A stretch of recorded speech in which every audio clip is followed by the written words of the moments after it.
Vamos a hablar de lo que está pasando hoy en nuestro país y siempre bajo la intención de encontrar, pacificar en este momento a nuestra Bolivia, pacificarnos entre todos, que tomemos un poco de atención, por favor, porque realmente las cosas se pueden salir de control y esto es muy peligroso. Estoy con el ministro de Minería y Metalurgia, don César Navarro. Gracias por venir, la primera vez que nos acompaña. Miriam, para mí es un privilegio estar con usted. Buenas noches. Igualmente. ¿Qué está pasando? Esto se puede salir de control. Yo creo que estamos en un momento político, evidentemente, con un nivel de polarización muy fuerte, muy fuerte. Tenemos movilizaciones en varias partes del país, ¿no? Y creo que esto se genera a partir, más que de hechos afirmativos, sino de opiniones y acciones que parten, en mi criterio, fundamentalmente de especulaciones y no de certezas concretas. Porque un proceso de esta envergadura, ¿no? La decisión soberana del pueblo tiene que descansar sobre certidumbres y no sobre especulaciones. Y hoy veo que las movilizaciones más están girando en torno a especulaciones muy genéricas, en torno a eslogans genéricos previo y postelectorales que lastimosamente nos han llevado a un momento muy tenso, que tiene que resolverse por la vía democrática e institucional, pero también tiene que resolverse en función de la madurez política que debemos tener los actores políticos, quienes estamos pugnando o por ser reelegidos en el gobierno o por los que optan por ser gobierno. De eso depende, porque la democracia es una institución política y quienes hacen de la institucionalidad somos los actores políticos que recurrimos de manera temporal al voto y el voto define la composición política del poder. Entonces creo que requerimos en este momento un nivel de serenidad, de madurez política para resolver estos temas. Exactamente, y usted habla de institucionalidad. Se ha atacado al Tribunal Supremo Electoral antes de las elecciones, post-elecciones. El error del 20 de octubre en la noche ha sido catastrófico y mucho más porque hoy, recién, 10 días después, aparecen los vocales con la presidenta, la señora Choque, para decir que no ha habido fraude. 10 días después, ministro. Mire, yo estaba revisando las declaraciones, los documentos, y evidentemente uno puede ver que previo a las elecciones, nosotros como Estado, a solicitud del órgano electoral, hemos hecho la invitación a la Organización de Estados Americanos para que nos acompañe una misión de observadores electorales para que esté presente en el proceso electoral. Y de estos han participado 235 observadores nacionales o internacionales, perdón, sí, de los cuales 92 han sido acreditados por la Organización de Estados Americanos. Ese es un elemento importante que debemos manifestar. Entonces, por lo tanto, tuvimos presencia de veedores internacionales. Ahora, estos veedores internacionales se manejan y están basados su participación en diferentes procesos electorales de los Estados miembros de la OEA bajo un manual para las misiones de observaciones electorales, y creo que ese es un elemento que debemos resaltar con mucha precisión. Entre los objetivos específicos de esta misión dice observar la actuación de los protagonistas del proceso electoral con el fin de constatar el cumplimiento de las normas electorales vigentes en el país anfitrión, analizar el desarrollo del proceso electoral en el contexto de las normas adoptadas por los Estados miembros. Este es un elemento importante. Ahora bien, ¿cuáles son los principios que rigen a los observadores? El trabajo de imparcialidad, neutralidad e independencia. O sea, ellos han observado claramente lo que ha pasado la noche del 20 con el lanzamiento de los datos del TREP. Exactamente. Y cómo se ha parado el conteo. Ellos han observado estrictamente aquello y cómo 24 horas, casi 24 horas después aparece ya con otro tipo de tendencia. Lo dicen claramente, hablan de tendencias. Exactamente. Entonces, aquello ha generado, sí o no, ha generado susceptibilidad, no solamente en los actores políticos, también en la población. Exacto. Mire, acá tengo el informe preliminar que presenta la OEA. Y en la parte conclusiva dice con claridad: los resultados de una elección deben ser creíbles y aceptables para toda la población, no solo para un sector. En estos momentos, con 96.78% de las actas computadas, el cómputo definitivo marca una diferencia de 9.48%, dice. Entre los binomios más votados, lo que de mantenerse significaría una segunda vuelta.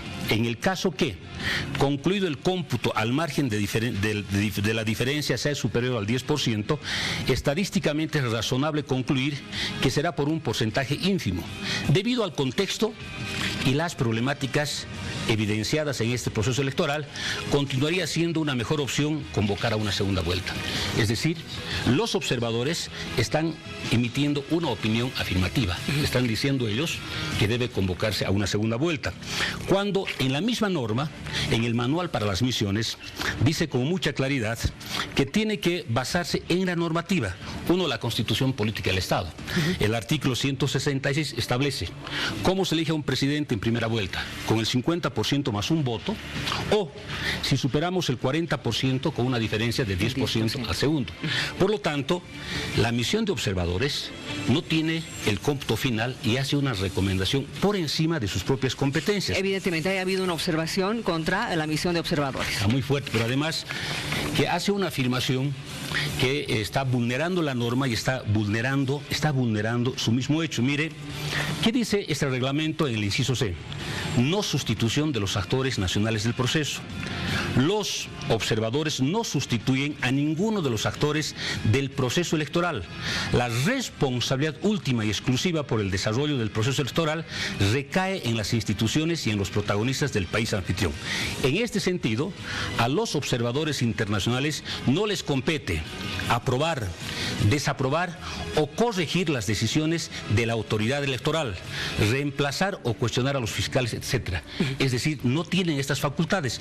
Producto de estas opiniones, Miriam, es que notamos nosotros que ha habido declaraciones del señor Carlos Mesa, candidato por Comunidad Ciudadana, que básicamente está basando su opinión en función a este hecho. Mire, pero además está basando su opinión al informe que presenta el famoso TREF, que significa la transmisión de resultados electorales preliminares, ¿no? Y acá dice con mucha claridad Carlos Mesa, en su declaración del 20 de octubre, dice, se publica en los medios de comunicación, estamos en segunda vuelta tras conocer los resultados preliminares. Él hace una afirmación cerca de las 9 de la noche, que estamos en segunda vuelta tras conocerse los resultados preliminares del TREF. Y la pregunta es, ¿qué es el TREF? El TREF no es una institución independiente ni ajena, sino que está normada en el Tribunal Supremo, en el reglamento para elecciones generales. Y en el artículo 82 dice con mucha claridad, la transmisión de resultados electorales preliminares TREF es un sistema de información no vinculante. Perfecto, es no vinculante. Sin embargo, vuelvo al punto, ha generado susceptibilidad que se haya parado el conteo.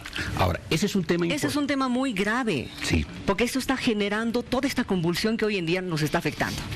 Ahora, yo creo, no soy ni la autoridad autorizada ni competente para decir por qué se paralizó el conteo, porque se ha generado un sinfín de especulaciones, sí. Porque no olvidemos que el TREF lo que hace es computar las actas que son transmitidas vía internet, sí, a través de una fotografía. Exacto. No son las actas oficiales, sino son fotografías de las actas oficiales. Entonces hay una paralización evidentemente. ¿Cuáles son las causas para que se paralice? Por decisión, no puedo opinar ni puedo adelantar una opinión porque no conozco, no soy la autoridad del órgano electoral, y por lo tanto, ¿quién tiene que establecer cuáles son las causas y por qué se reinició a las 24 horas? Es precisamente el Tribunal Electoral, porque a partir de esta información preliminar que presenta el órgano electoral y reproducen prácticamente todos los medios de comunicación nacionales e internacionales, es que se emite esta opinión de la segunda vuelta. Entonces, yo creo que es un elemento importante que tenemos que tener la capacidad de dilucidar en algún momento, por eso hacía referencia a la madurez política. Ahora bien, ¿cuándo tendríamos que dilucidar este hecho? Esa es la interrogante que nos hacemos, y nosotros ya el 22 de octubre, 2 días después de las elecciones, enviamos una nota a la OEA pidiendo que exista una auditoría al proceso electoral mismo. Es decir, tomamos la iniciativa porque lo que se trata es darle validez al resultado electoral, y el resultado electoral es el reflejo de la voluntad popular democrática del pueblo boliviano.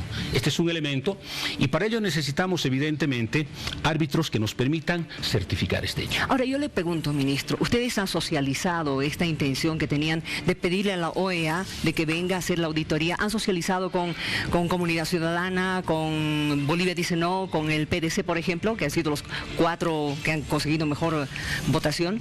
No, lo que nosotros hemos hecho es, cuando se pone en tela de juicio un resultado, y evidentemente necesitamos nosotros que exista una opinión imparcial, porque no podemos partir primero de un supuesto. Por eso decía al principio que hay una movilización a partir de supuestos y no de afirmaciones concretas. Usted recordará que en el transcurso de esta semana, la anterior semana, perdón, Comunidad Ciudadana ha presentado, creo que son 11 diapositivas por el señor Alarcón, hoy diputado electo por Comunidad Ciudadana, donde dice que se han modificado varias actas y ha afectado un total de 109.000 votos aproximadamente. Un diputado de Comunidad Ciudadana, de Demócratas, ha presentado varias actas que estarían alteradas, ¿no es cierto? Y paralelamente, informáticos de una universidad pública de La Paz han expresado que ha habido una alteración en el sistema de transmisión de datos. Por lo tanto, han puesto en tela de juicio. Ahora, estas son pruebas y acusaciones, o son simplemente opiniones sin pruebas. ¿Quién es la autoridad para decir si son pruebas o no? ¿El órgano electoral? ¿El Poder Ejecutivo? ¿Los partidos políticos? ¿Quiénes somos? Si estamos involucrados. Parte del problema en este momento es el órgano electoral. Y nosotros, los actores políticos, el Movimiento al Socialismo, Comunidad Ciudadana y otros partidos políticos, somos parte del conflicto, porque estamos demandando todos el respeto del voto.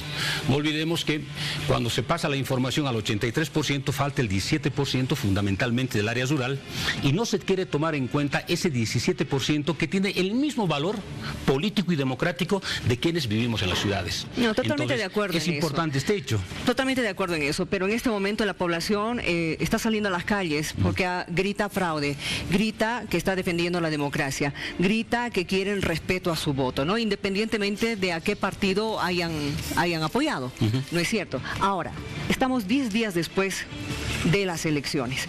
Ya están llegando, para mañana comienza la auditoría con los observadores, los 30 observadores.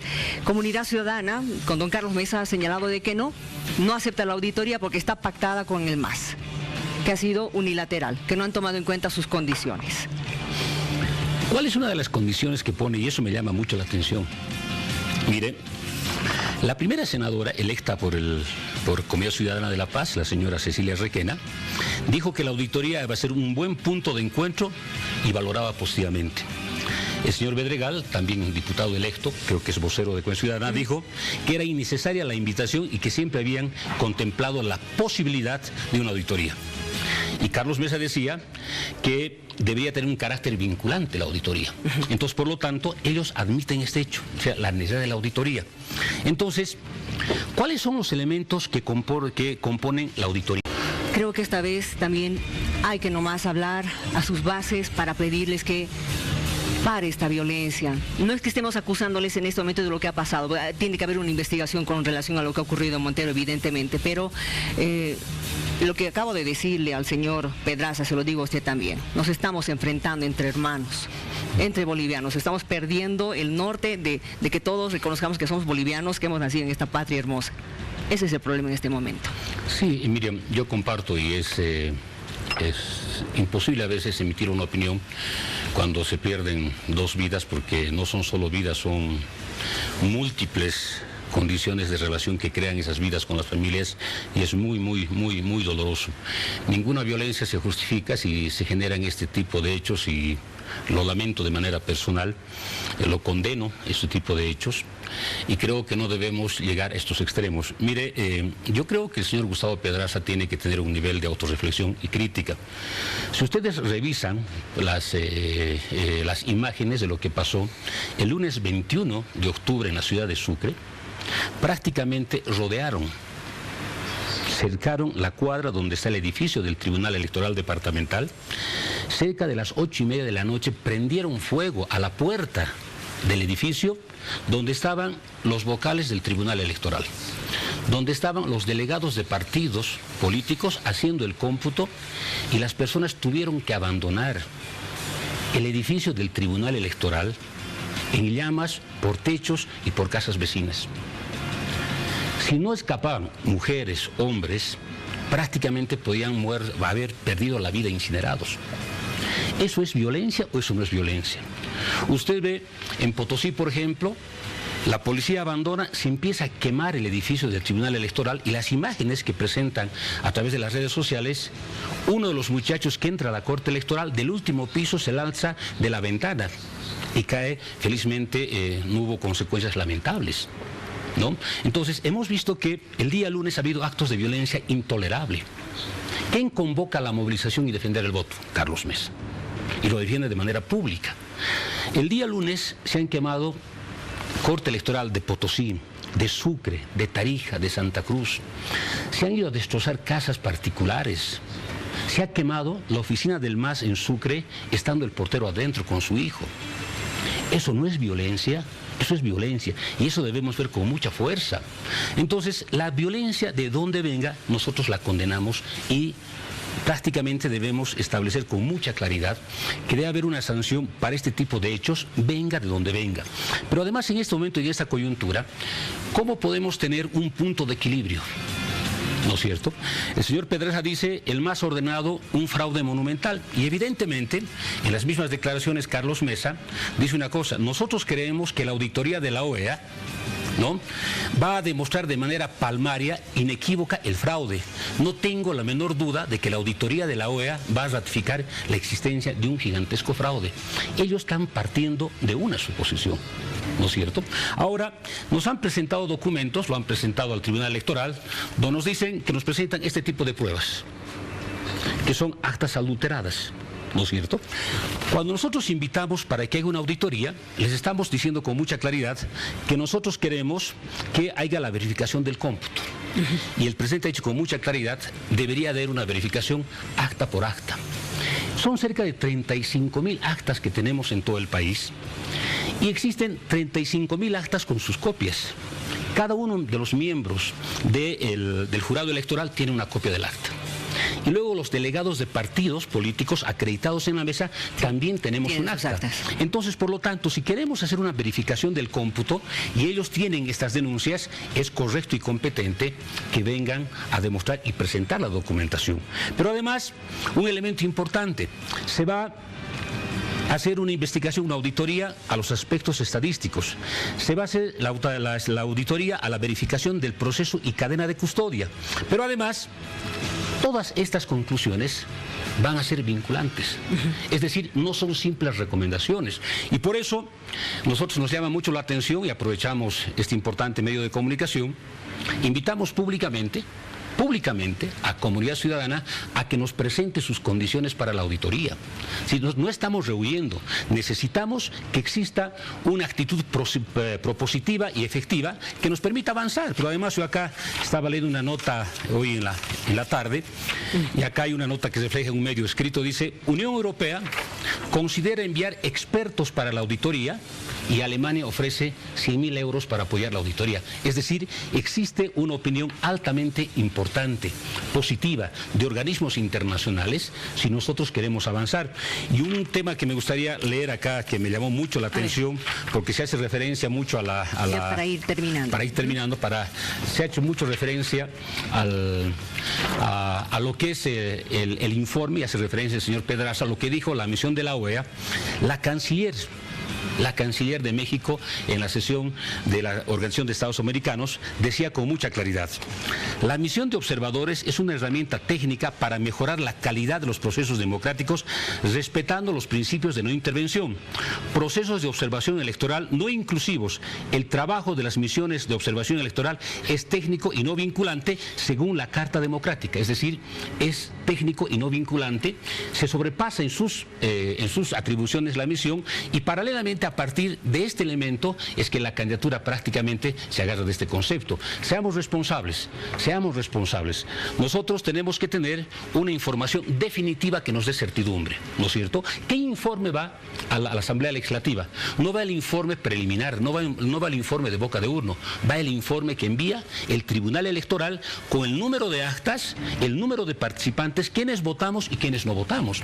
Entonces necesitamos tener un momento de certidumbre de participación participación y reiteramos, invitamos a comunidad ciudadana que presente sus condiciones y eso nos va a permitir avanzar. No es correcto en este momento decir que él ordenó cercar las ciudades, eso es completamente incorrecto. Muchos compañeros han sido ultrajados, han sido golpeados, ¿no? Y como bien decía una compañera que llegaba a La Paz, mi voto no cuenta. Sí, el voto cuenta. Esperemos que mañana todo se realice en paz en la ciudad de La Paz. Que no haya lastimados, que no haya ofendidos, que no haya golpeados, porque eso es lo que realmente estamos esperando. Gracias por venir. A usted, Miriam, gracias por la invitación.